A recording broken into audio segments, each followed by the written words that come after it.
अगर काको जी यहाँ आ गए तो हमें उन्हें संगीता के भागने की वजह बतानी पड़ेगी। माँ जी, हम काकू जी को यहाँ आने से किसी तरह रोक नहीं सकते। कब तक? जब तक संगीता का पता न चल जाए। पर संगीता का पता कब चलेगा, इसका पता हम में से है किसी को? काको जी तो वकीलों की तरह बहस करते हैं और जज की तरह फैसले, और हमें से कोई इतना बड़ा कलाकार नहीं है कि जो झूठ को सच की तरह निभा सके। तो फिर क्या करे बाबूजी? वो तो आ जाएंगे। उनको पता चले इससे पहले उन्हें सब कुछ सच सच बता देना चाहिए। लेकिन बाबूजी, हम काकू जी को ये कैसे बताएंगे कि संगीता ने बियर पी और हमने उसे उस वजह से डांटा तो वो घर छोड़ के चली गई? तूफान खड़ा कर देंगे वो।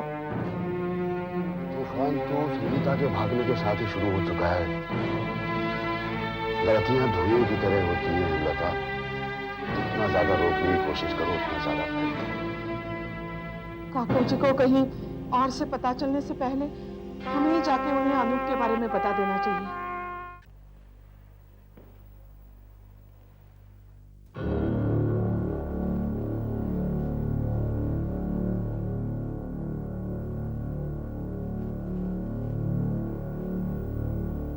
अरे तुम लोग यहां?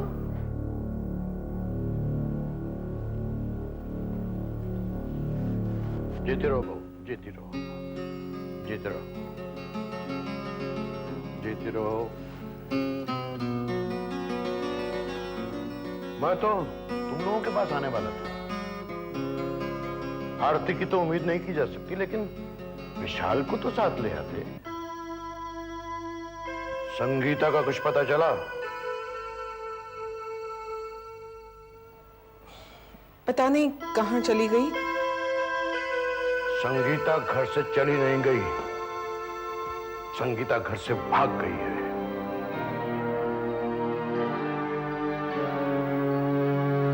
ये हालात क्यों पैदा हुए? सच यह है काकू जी कि वो अनूप के जाल में उलझ गई थी, और अनूप लड़का अच्छा नहीं है। तुम्हें पता था कि संगीता अनूप के जाल में है? नहीं। क्यों? क्यों नहीं पता था? मैंने उस तरफ ध्यान ही नहीं दिया। बहू की हरकतों पर ध्यान देने के लिए तुम्हारे पास फुर्सत है, लेकिन बेटी की कमजोरियों की तरफ ध्यान देने के लिए वक्त नहीं है। उसने हमसे ये बात छिपाई काकू जी कि वो अनूप को पसंद करती है। अनूप ने उसे गलत रास्ता दिखाया। बाप अनूप को पसंद करता था, अब बेटी ने उसे पसंद किया तो गुस्सा किस बात का? काकू जी, आप तो संगीता का पक्ष ले रहे हैं। मैं जो कहता हूं सच कहता हूं, किसी का पक्ष लेकर नहीं बोलता मैं। तुम जानते थे संगीता अनूप से मिलती है, तुम ये भी जानते थे कि अनूप अच्छा लड़का नहीं है, फिर तुमने हेमंत से संगीता के प्रेम की बात क्यों छुपाई?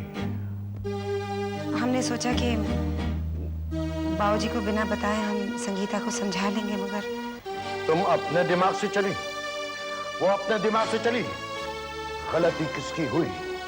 बोलो, गलती किसकी हुई? गलती शायद हमारी है काकू जी, हम ये अपनी औलाद पर नजर नहीं रख सके। संगीता घर से भागी तो अपनी गलतियों का एहसास होने लगा। अगर संगीता लौटा है तो क्या करोगे?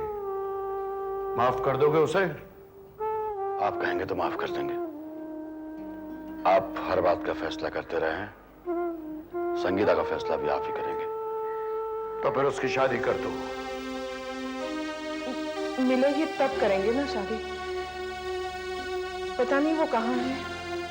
संगीता मेरे पास है।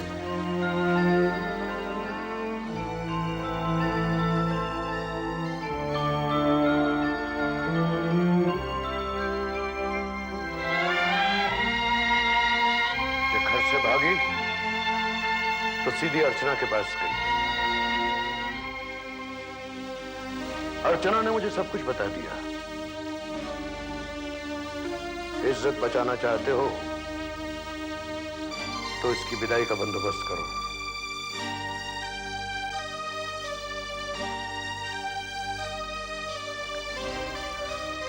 जब लड़की जवान हो जाए और उसके कदम डगमगाने लगे तो उसे बचाने का सिर्फ एक ही तरीका है, अच्छा सा घर ढूंढकर उसकी शादी कर दो।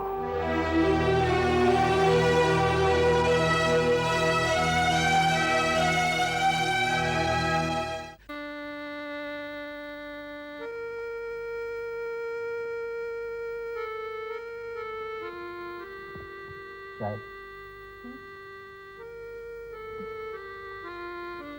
आप कुछ सोच रही हैं? नहीं, बस यूं ही। कहिए। आप अपनी परेशानी मेरे साथ नहीं बांटना चाहते? कोई बात नहीं। अच्छा, वो इक्विपमेंट्स मैंने चेक कर लिए हैं, ये उसकी रिपोर्ट है, आप भी देख लीजिए। मेरे ख्याल से आप डील कर सकती हैं। अगर तुम ये रिपोर्ट सीमा को दिखाओ तो ज्यादा बेहतर होगा भाई। सीमा मुझसे बात ही नहीं करना चाहती। वो तो अगर आप मुझे फेवर नहीं करती तो वो शायद मुझे नौकरी पर रखने को भी तैयार नहीं है। सीमा इतनी बुरी लड़की नहीं है अभी। दिल टूटा है इसलिए जबान में मिठास कम हो गई है, वरना वो बहुत अच्छी लड़की है। अच्छे लोग किसी को बुरा नहीं समझते आते, वो बुरा सोचती है इसलिए बुरा बोलती है। जरूर दोनों तरफ कोई गलत फहमी है। तुम एक काम करो अपना, ये फाइल लेकर जाओ उसके पास, इसी बहाने तुम्हें बात करने का मौका मिलेगा। फिलहाल तो मुश्किल है।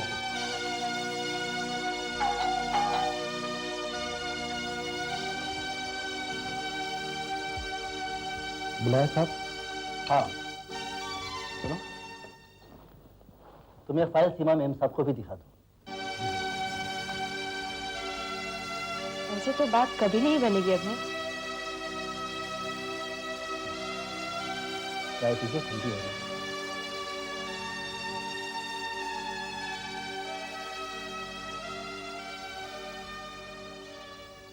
मैडम, अभय साहब ने दिए। वो कहाँ है? अपनी केबिन में आरती मैडम के साथ कुछ डिस्कस कर रहे हैं। क्या कहा उन्होंने? कहा कि ये रिपोर्ट आपको भी दिखा दूं। ठीक है, आप जाइए।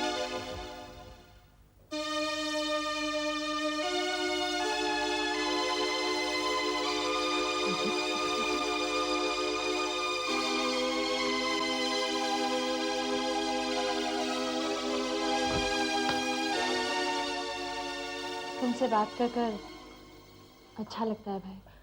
थैंक्स। वैसे सच कहूँ आरती जी तो मुझे भी आपसे बात करके बहुत अच्छा लगता है। अब थोड़ा सा काम भी कर ले। वो तो करना ही। अभय, आज विशाल नहीं है, क्या तुम मुझे घर छोड़ सकते हो? लीजिए, पूछने वाली बात है। मुझे आपको घर तक ड्रॉप करने में बहुत खुशी होगी। Perfect.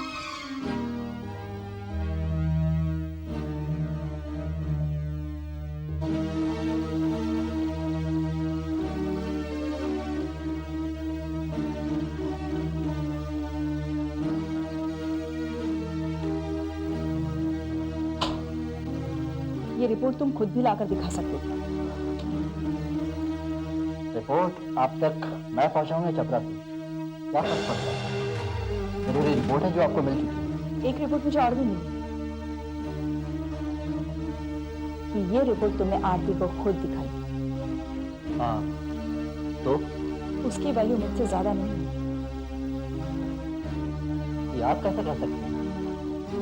मैं आसमान से ज्यादा चांद की वैल्यू समझता हूँ, तो इसमें किसी को कोई एतराज है? तो मेरे आगे आरती को चांद कहते हो? मैं आरती के सामने आपको आसमान भी तो कह रहा हूँ।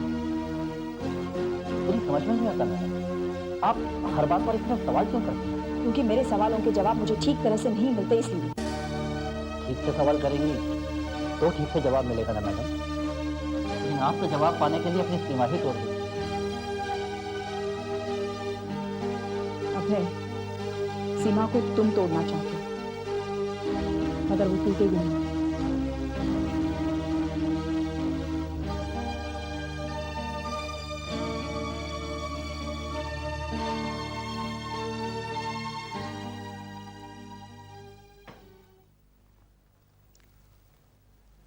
ऐसे क्यों देख रही हो?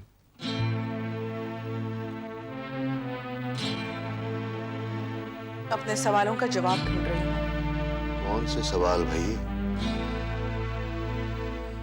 आपने काको जी से ये क्यों कहा कि विशाल ने हमारा साथ छोड़ दिया है?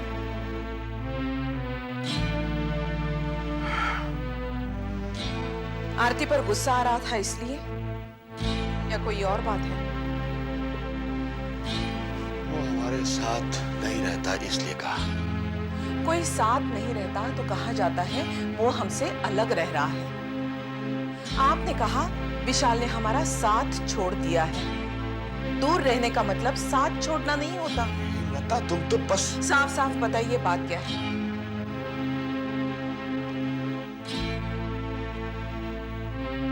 विशाल ने रिश्ता तोड़ दिया है। वो ऐसा आपने मुझसे क्यों नहीं कहा? तुम्हारी तबीयत खराब हो जाती है हेमलता, और हादसों को दोहराते रहना वैसे भी कोई अच्छी बात नहीं है। ये हादसा हमारे बेटे के साथ जुड़ा हुआ है। अगर हमारा बेटा आरती के साथ जुड़ा है, अगर उस वक्त तुम वहां पर होती ना तो न जाने क्या कर बैठती।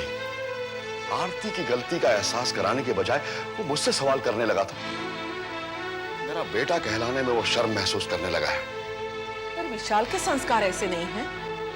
साफ पानी की बूंद भी धूल में मिलती है तो अपना रंग बदल देती है हेमलता। विशाल के संस्कार ऐसे हैं या नहीं, मगर अब हो गए हैं क्योंकि वो आरती के साथ रहता है। आरती के कहने पर विशाल ने हमसे रिश्ता तोड़ा? उसके अलावा कौन है जिसके कहने पर वो चल सकता है? शुरू से अब तक आरती ही चला रही है उसे। उसके पीछे पीछे हमारे घर को छोड़ के चले जाने का मतलब क्या है? विशाल को हमसे तोड़कर आरती को क्या मिलेगा? दौलत लूटने का सुख मिलेगा। दौलत? माँ बाप के लिए अपनी औलाद दौलत की तरह ही होती है हेमलता। हमारी औलाद को हमसे अलग करके हमारे रिश्तों को खोखला करना चाहती है वो। और मैं तो कहता हूं कि इसमें गलती आरती की भी नहीं है। तो किसकी है? हमारे बेटे की, क्योंकि वो अपने दिमाग से काम करना भूल गया है। कमजोर हो गया है वो। दूसरों की ताकत पर खड़ा होने की कोशिश करने लगा है वो। ये भूल गया है कि दूसरे जो रास्ता दिखाते हैं उसमें खतरा और बढ़ जाता है। हेमलता भूल जाओ कि हमारी 3 संतानें हैं। 2 हैं, सिर्फ 2।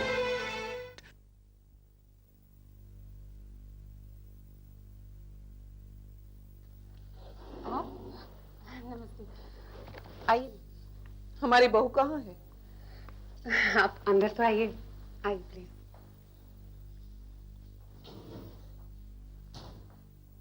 आरती, आरती देखो कौन आया है। आप बैठिए ना।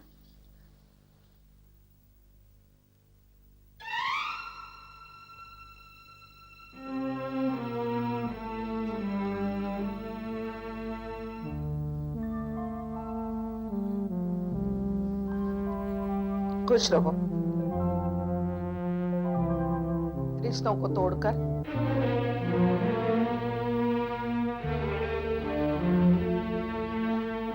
क्या कह रही हैं? मुझे तो लगा था कि आपको अपनी गलती का एहसास हो गया, इसलिए आप इसे सीने से लगाने के लिए आए हैं। सीना तो छलनी कर दिया इसने। घाव देने वाले सामान को दूर रखे तो अच्छा है। ऐसा कौन सा घाव दिया है मैंने माँ जी, जिससे आजकल आप ताना कसती हैं? बेटे को बाप से अलग कर दिया, ये क्या काम खाम है? मैंने अलग कर दिया? क्या बाबूजी ने रिश्ता तोड़ दिया? विशाल उनका हिस्सा है। अपने अंग को कोई काट कर नहीं फेंकता। ये सब कहने की बात है। शुरुआत उन्होंने ही की थी। उन्होंने ही कहा था कि वो विशाल के पिता नहीं होते तो अच्छा हो। उन्होंने जो कहा वो सुन लिया, पर ये नहीं सोचा कि ये कहते वक्त उनको कितना दर्द हुआ होगा। पहले तो उनकी मर्जी के खिलाफ विशाल ने इससे शादी की, फिर ये विशाल को लेकर अलग रहने लगी, और फिर विशाल पर इतना काबू पा लिया कि वो माँ बाप से ये रिश्ता तोड़ बैठा। मैंने विशाल से नहीं कहा है कि वो आप लोगों से रिश्ता तोड़े। ये उनका खुद का फैसला है। मैंने दुनिया देखी है आरती, बहुओं का खेल आज से नहीं बरसों से जानती हूँ। सास ससुर की सेवा ना करनी पड़ेगी, इसलिए अलग रहने की चाल चलती रही। अगर बहू की सेवा चाहिए थी तो फिर बहू की तरह अपनाया क्यों नहीं? अपनाया होता तो विशाल की तरह शेखर को भी खो बैठती। तुम अरुणा को भी अपने खेल में शामिल कर लेती और वो भी शेखर को लेकर कहीं और रहने चली जाती। क्या बात है, बात निकालकर आरती को बिल्कुल बिल्कुल घटिया साबित करने पर क्यों लगी हुई है? आने की वजह बताइए। तुम आरती की वकालत कर रही हो। मेरे घर में आकर यहाँ रहने वालों की बेइज्जती करें, इसका हक नहीं है आपको। ये आप क्या कह रही हो मासी? आरती, पत्थर को सुई से नहीं तोड़ा जा सकता। इसे वैसे ही बात करें जैसे ये तुम्हारे साथ करती। मुझे खुशी हुई, लोग घर तोड़ने वालों को भी घर में शरण लेते। मैं यहाँ इसलिए आई हूँ कि इसे एहसास दिलाऊं, ये पराई है। विशाल हमारा अपना है, एक दिन वो वापस लौट आएगा और ये अपनी जगह ढूंढती रह जाएगी।